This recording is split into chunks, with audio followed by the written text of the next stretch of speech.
Hi guys, to you watching this video, I say good day to you, good morning, good afternoon, good evening, wherever you're watching me from. You have seen the title of this video, and I want to start by saying that none of us parents were born with an instruction in our hands on how to be a good parent. We can only do our best to teach our children the right from the wrong, okay? We can only do our best to educate them. We do our best in leading them into the good road. But you see, sometimes, no matter how hard we try, some children still choose to follow the road that is not pleasing to us, the parents. I have seen so many situations whereby children from good homes went astray. Children from good home decided to follow a road that has nothing to do with their parents. Okay, so that is the reason why I'm here today to tell you that in most cases, it's not your fault if your children decide to take a road that is not pleasing to you and your family. Okay, it's just a choice that they made, okay? A choice that they will live to regret and at the same time learn from the choices that they make in life, okay? Even we ourselves, we started as children as well. Today we are adults, we are parents, trying to do our best to educate our children. So in so many things, we don't have to blame ourselves when we see that our children took another way entirely. That is not what we taught them, okay? That is why I say that we only do our best. In most cases, I have seen children who left home. I have seen so many children that I know their parents, okay?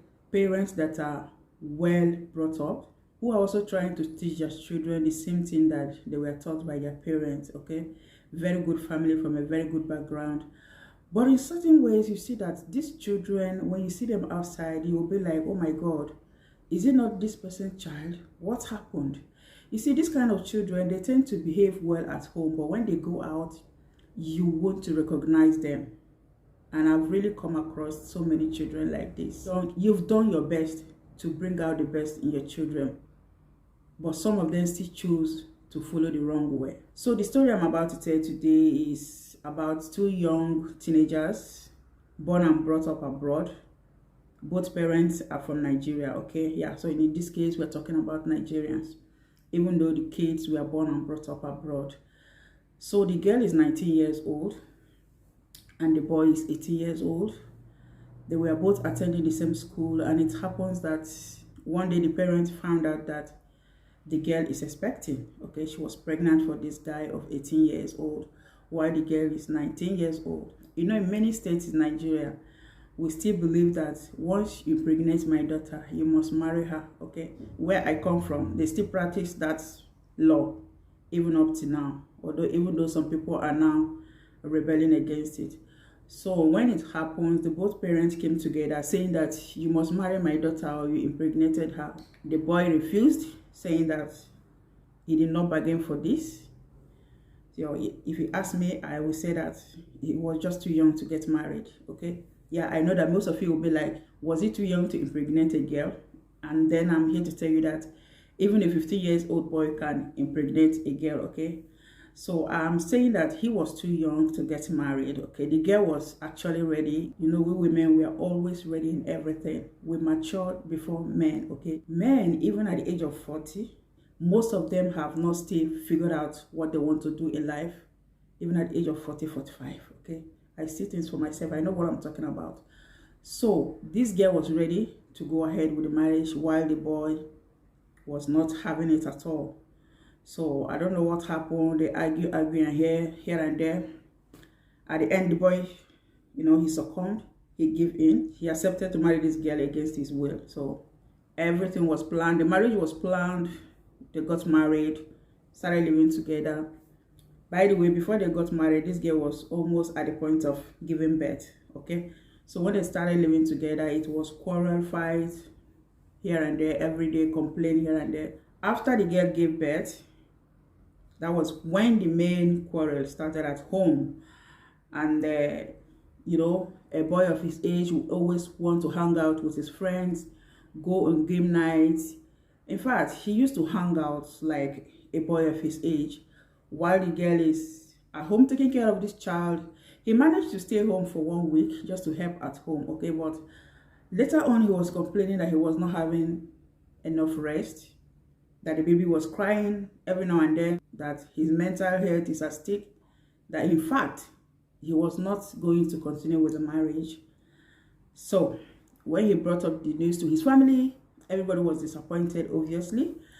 But at the same time, I understand why he said he was not going to continue with the marriage. You know, a boy of 18, what do you expect from them? Yes, of course, we expect him to take his responsibilities, okay, after impregnating someone, okay. We expect him to take his responsibility as a husband. But at the same time, we have to remember that this is just 18 years old boy. It's a child that just turned adult just few months ago. Okay, yeah, I know it's the same thing with the girl, but like I said, women matured faster than men. Okay, so the girl was doing everything a wife should do at home, so she was not having it at all that this boy will leave her and the baby at home and go and spend sometime even a night outside with his friend and come home the next day. Okay, so everything started. The boy was just complaining. He confronted his family saying that I am done, I am asking for a divorce. In fact, I have gone to meet a lawyer. I want a divorce. I am going to take care of this girl. I am going to take care of my child, but marriage is not for me at all. Not now, not tomorrow, maybe in years to come, but now I am not ready to be married. Okay? So, the both parents tried their best to make sure that everything worked out, but this boy was not just having it. All the girl was doing was just crying and frustrated, you know, because she was putting her all in this marriage. But, you know, it takes two to make marriage work, right? Where I'm coming to blame the parent now is, yeah, it is true that the boy impregnated the girl at the age of 18, okay. Mind you, when the baby was born, the boy was already 19 and the girl was already 20 years, okay. So you can imagine, 20 years, married and divorced at 20 years, and to make it worse, a single mother at the age of 20. Let's just say that he's growing gradually, but mentally he's not yet there. Okay, so he went against his parents. That is, he did not listen to the parents at all.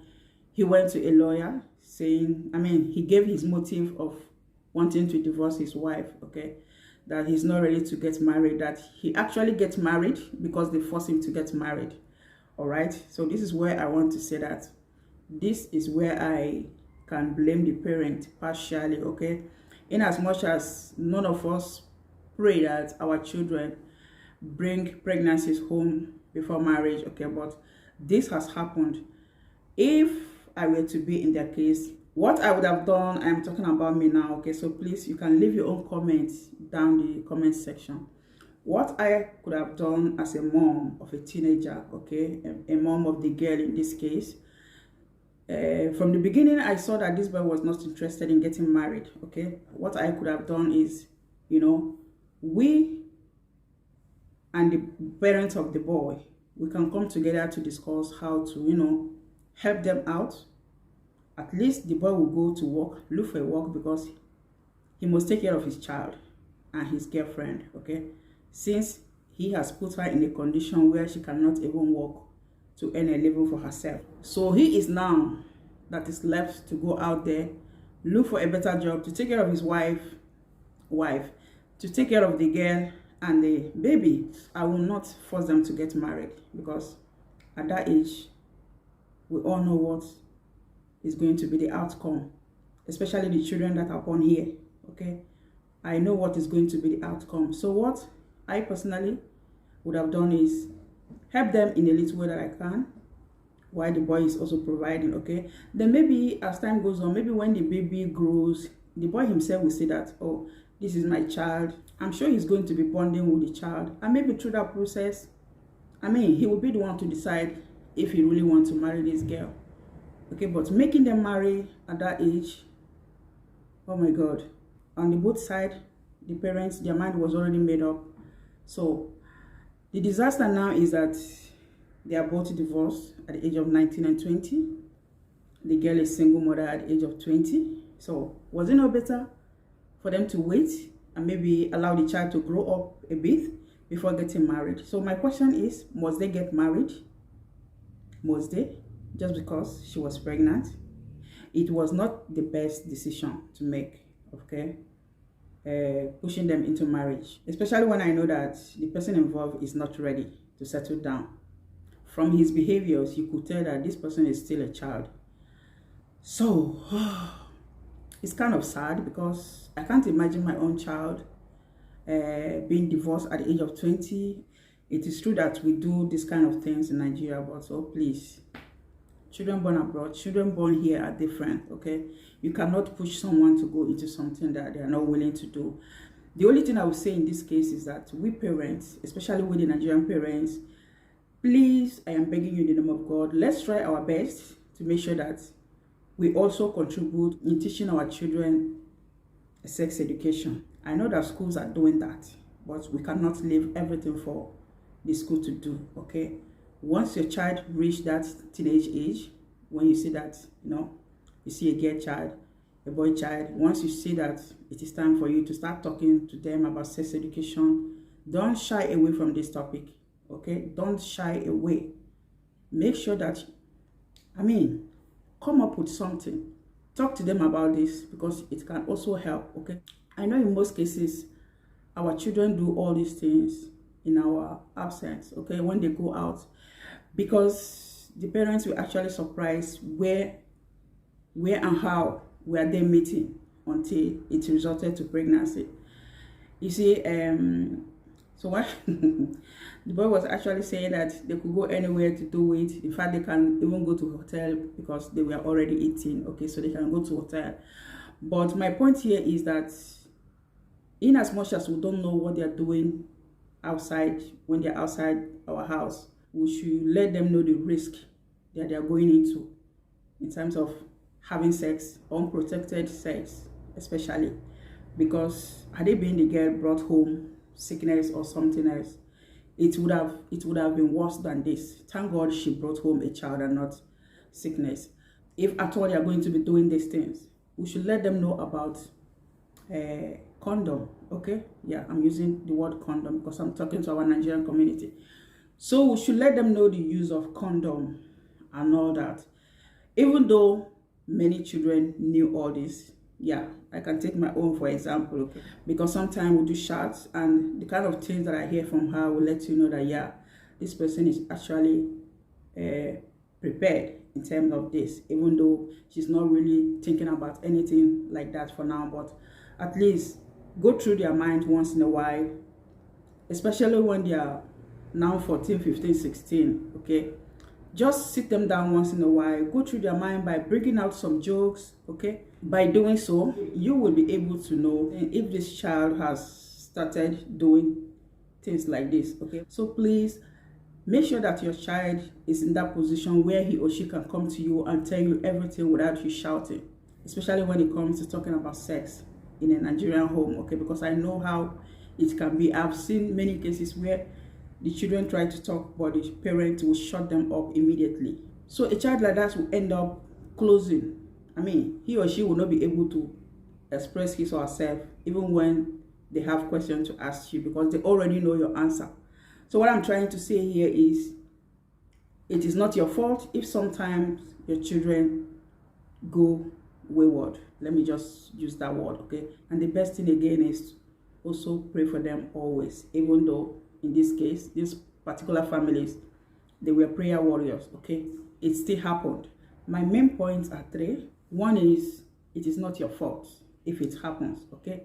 Number 2 is, please let us listen more. Number 3 is, the very day that your child feels like, I cannot go to my mom or my dad to say this kind of thing, that is the day you push that child outside to do things that will bring a shame to the family or things that will ruin his or her own future. So I am not in any way trying to tell you to be a friend to your children. The last thing I will do as parent is becoming my children's friend, okay? That cannot happen in my own house. I can be your playmate, we can joke, we can laugh, okay? But at the same time, I will let you know who is in charge. So that is it for this video. Feel free to leave your comments down the comment section and let me know your opinion on this matter. What could you have done? So guys, thanks for watching. God bless everyone. Thank you. Please don't forget to subscribe. Bye. Ciao, ciao. Bye.